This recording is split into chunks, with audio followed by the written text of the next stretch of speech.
So again welcome back to my YouTube channel my dear friends. आज हम लोग जो है अपनी क्लास को कंटिन्यू करते हुए चलते हैं रिवेन्यू का। तो इससे पहले मैंने रिवेन्यू क्या होता है, उसके कॉन्सेप्ट कितने होते हैं, ठीक है, और उसके अंदर व्हेन प्राइस रिमेन कांस्टेंट उसका एक और जो है मैंने वीडियो अपलोड कर दिया है, तो आप सबसे पहले उसको देख लो। और आज हम लोग जो है when price remains constant under the perfect competition आप जिसे कह सकते हैं, उसके अंदर इससे पहले जो मैंने बात करी थी अपनी प्रीवियस वीडियो में, उसमें था average revenue versus marginal revenue, ठीक है। और आज हम देखने वाले हैं total revenue versus marginal revenue, ठीक है, कि क्या रिलेशन होता है टोटल रिवेन्यू के और मार्जिनल रिवेन्यू के बीच में, ठीक है, टोटल रिवेन्यू और मार्जिनल रिवेन्यू के बीच में। तो देखो सबसे पहले हम लोग बात करते हैं, क्या बोल रहा है कि व्हेन प्राइस रिमेन्स कांस्टेंट। तो अब आपको पता है कि भाई अंडर परफेक्ट कंपटीशन अगर किसी भी प्रोडक्ट का प्राइस सेम है तो उस पर वो 1 यूनिट बेचे, 10 यूनिट बेचे, 1000 यूनिट बेचे, डजंट मैटर, ठीक है, रिवेन्यू उसी प्राइस के हिसाब से उसको जनरेट होगा। तो जैसे उसने यहाँ पर हम मान के चल रहे हैं कि कोई भी फर्म है, उसने जैसे मान के चलो कि 1 यूनिट सोल्ड करी, प्राइस कितना है उसका 5, ठीक है, अगेन कितना है 5 5 5 और ये 5। तो अंडर परफेक्ट कंपटीशन क्या होता है, प्राइस कौन डिसाइड करता है, या तो इंडस्ट्री डिसाइड करती है या तो मार्केट, ठीक है। तो इसीलिए यहाँ पर प्राइस हर एक लेवल पे क्या होता है, सेम होता है, ओके।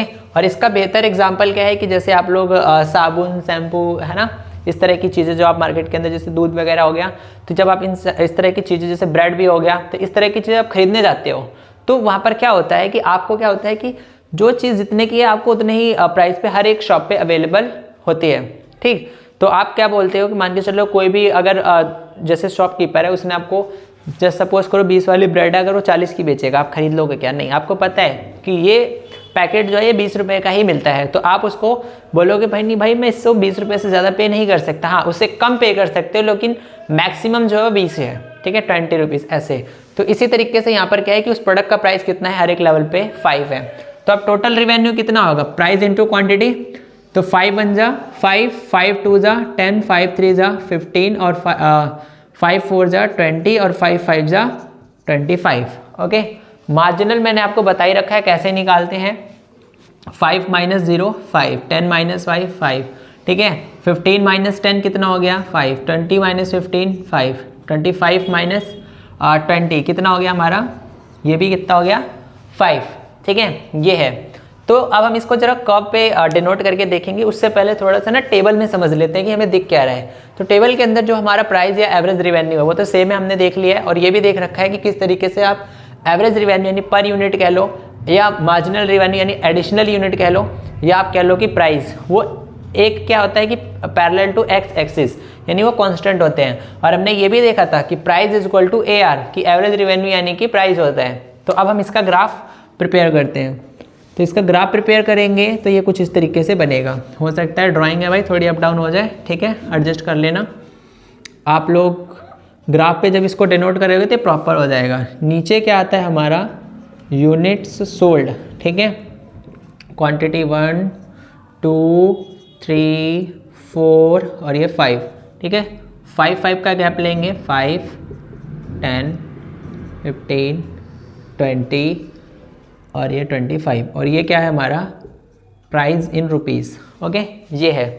तो चलो सबसे पहले हम लोग क्या करते हैं, हम लोग जो हमारा प्राइस है उसको डिनोट करते हैं, और जो हमारा MR है उसको डिनोट करते हैं। तो ये तो हर एक लेवल ऑफ आउटपुट पे सेम है, तो इसको हम लोग सीधा सीधा ड्रॉ कर लेते हैं, ठीक है।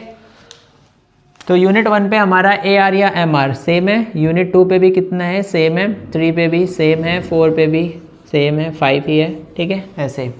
अब हम लोग क्या करते हैं, यहाँ पर पूरी की पूरी ये लाइन खींच देते हैं। चलो थोड़ा ऊपर नीचे हो गया, एडजस्ट कर लेना, ओके। अब हम बात करते हैं टोटल रिवेन्यू। तो देखो जो टोटल रिवेन्यू है वो फर्स्ट यूनिट पे कितना हो रखा है, 5 हो रखा है, कितना है 5, देखो। तो फर्स्ट यूनिट जब सोल्ड करी तो टोटल रिवेन्यू कितना है 5। जैसे ही हमने यहाँ पर सेकेंड यूनिट सोल्ड करी, टोटल रिवेन्यू कितना हो गया 10, तो सेकेंड यूनिट ये गया और 10 ये गया। अच्छा, थर्ड यूनिट पे टोटल रिवेन्यू कितना हो गया 15, थर्ड यूनिट, और ये गया 15 अप्रॉक्स, ठीक है। फोर्थ यूनिट पे टोटल रिवेन्यू कितना हो गया 20, तो फोर्थ ये गया और 20 ये गया। फिफ्थ यूनिट पे कितना चला गया TR हमारा 25, तो फिफ्थ यूनिट ये गया और 25 अप्रॉक्स यहाँ चला गया, ठीक है। अब हमने क्या करा, इसको भी मैच करा और ये हमारा टी आर कर्व बन गया। अब टी आर कर्व क्या है, जीरो जाएगा, क्यों? क्योंकि जीरो लेवल ऑफ आउटपुट पे टी आर क्या होता है, हमारा जीरो होता है, ठीक। अब यहाँ पर रिजल्ट क्या निकल रहा है, जरा हम वो देखते हैं। तो एक्चुअली क्या है कि जब इसको हम लोग देख रहे हैं तो हमारे यहाँ रिजल्ट ये आ रहा है कि जो हमारा क्या बोलते हैं एम आर है, मार्जिनल रिवेन्यू है, वो क्या है, एवरेज रिवेन्यू के इक्वल है, यानी कि प्राइस के इक्वल है, यानी कि ये तो पैरेलल टू एक्स एक्सिस है, ठीक है। A R is equal to M R और पी, ठीक। और वहीं हमारा जो टी आर है वो एक मतलब कांस्टेंट गैप से, देखो 10 और 5 के बीच में 5 का गैप है, 15 और 10 के बीच में 5 का गैप है। तो हम यहाँ पर देख रहे हैं कि जो हमारा टी आर है वो कांस्टेंट रेट से क्या हो रहा है, अपवर्ड में जो है पॉजिटिवली इंक्रीज हो रहा है, ठीक है। और एक कांस्टेंट रेट से, कांस्टेंट मतलब फिक्स रेट, चेंज नहीं है, ये नहीं है कि यहाँ पर 5 के बाद 20 हो गया, 20 के बाद 50 हो गया, ऐसा कुछ नहीं है, इक्वल गैप से जा रहा है। तो दैट्स वाई ये क्या है, स्ट्रेट है, एकदम से पॉजिटिवली क्या हो रहा है, अपवर्ड की ओर जा रहा है, ठीक है। सो ये तो हमारा क्या हो गया, टी आर का कर्व हो गया, ठीक। और ये हमारा एम आर, ए आर और पी हो गया।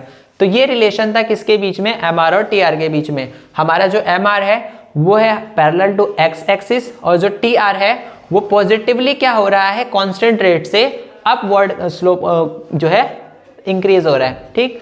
सो आई होप कि आपको ये समझ में आ गया होगा।